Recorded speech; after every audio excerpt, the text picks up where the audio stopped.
There are four websites I like to use when I need to preview the content of a children's book, whether it's for my own kids or for my online book clubs. There are four places I turn. So let's talk about how I use each one.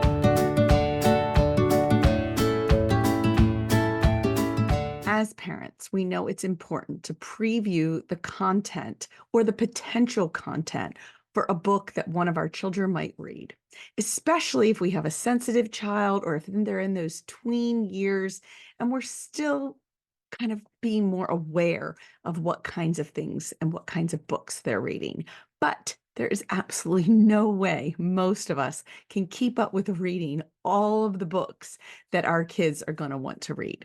So these are the four websites that I use when I am either selecting books for my online book club, or if I want to learn more about a book series or a book that my own children are interested in. So I'm going to show you the websites and then I'm going to show you kind of how I use them because each site is going to offer different information. And I want to show you kind of how to navigate and get around on the websites to find what you're looking for. All right, let's start with a site that is very popular. I am sure you have heard of it, and that is Goodreads. In fact, a lot of you probably use Goodreads to either keep track of your own information. When you're reading books, you can rate them, record your ratings, but let's take a look at it in a whole new way as we consider how it might help us to choose content for our own children. Now, the book that we are all going to look at is The Boy Who Harnessed the Wind. I picked this one because I just recently read it, and there is some difficult information in the first part of this book. Specifically, he allows his dog to die. It's kind of a mercy killing because of the famine going on in his village. As a parent, I might want to know, especially if we just had an animal die or have a child particularly sensitive to that. I'm going to want to know that information in addition to some of the other difficult things described at the beginning of the book. That said, I think it's a fantastic book, which is why I picked it for my middle school book club, but I would not have picked it for my 8 to 10-year-old book club at all. All right, so when you are on Goodreads, of course, I like to go here and just see the overall rating from people. And if you are following me on Goodreads, then you can, of course, see my review of the book. It'll kind of show up in the friends and following section. So you can see the people you're following, how they ranked this book. And I try to put a little note here for sections that I think parents might want to know about. So you can see on this one, that I do mention that the description of the famine, its impact on the village is really difficult to read, and that he leaves his dog to starve in the woods. Um, but then what I like to do, and here's my friends are following, is I like to go down to where it is ranked. And I like to read a few of the 5-star reviews, but then I like to hit the 1-star reviews because if somebody's going to rant about the content of a book, it's probably going to be in the 1 stars. So kind of poke around in this section and see if you see anything that stands out to you. You'll notice on this second one here, it talks about the starvation and people dying, making them very sad. Of course, you don't have to agree with reviewers. You're just trying to gather information without having to read the whole book. And sometimes you might realize, okay, I'm gonna want to preview some of this because I'm not 100% sure about it. Um, but this will kind of get you started. And a lot of times I can eliminate a book based on what I'm seeing on some of these websites. Okay, so the second one is one I have recommended over and over again, and that is Common Sense Media.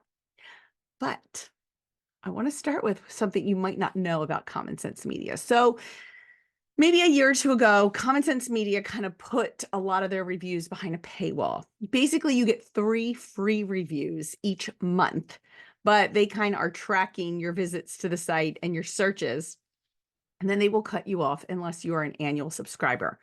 If you are an educator, that includes homeschool parents, then you can get a free annual subscription. You'll just want to go up to where you can subscribe and then hit for educator and then fill out the information about your homeschool. So that is what I have done. You can see I am a subscriber here.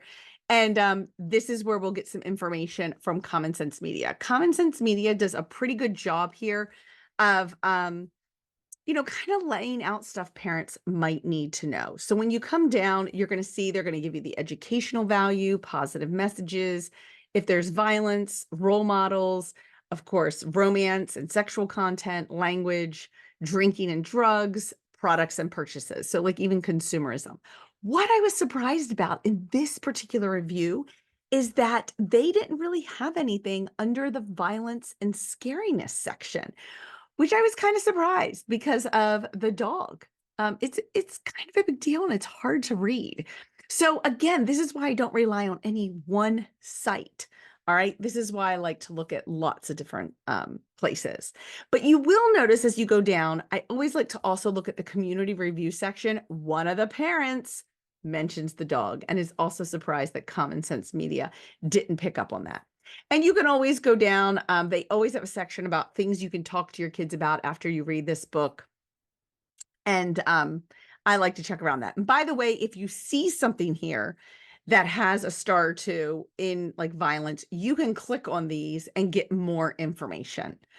Like here for educational value, it gives you that there's a lot of engineering, physics, agriculture, history, emotional depth.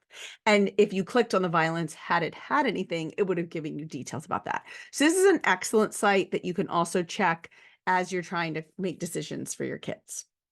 All right.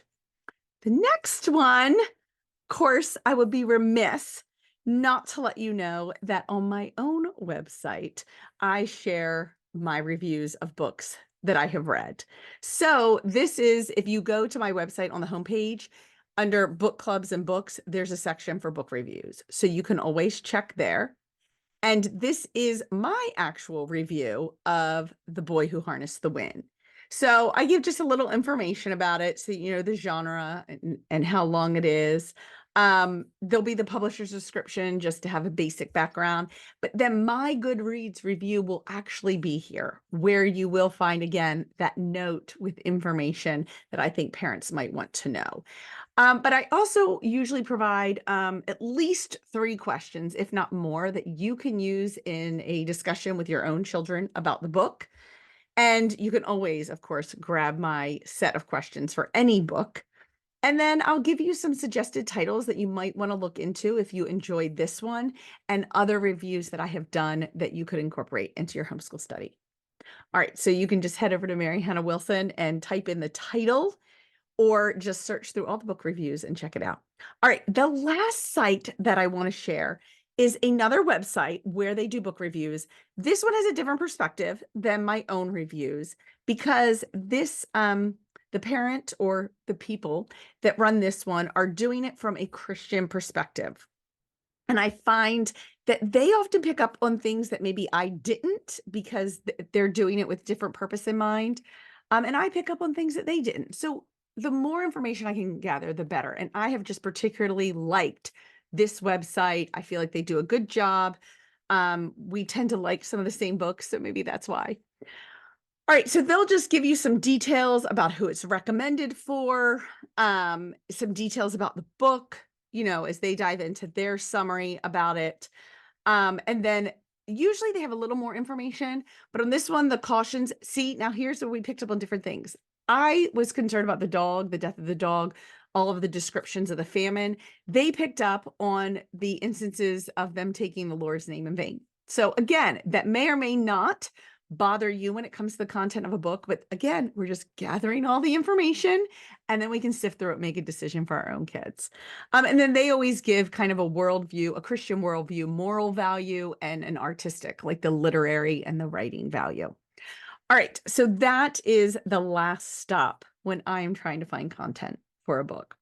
So in the comments below, if there are other websites that you think I should know about when I am researching content of a book, please leave them below. I would love to check them out. I hope that was helpful. Good luck finding the next good read for your child.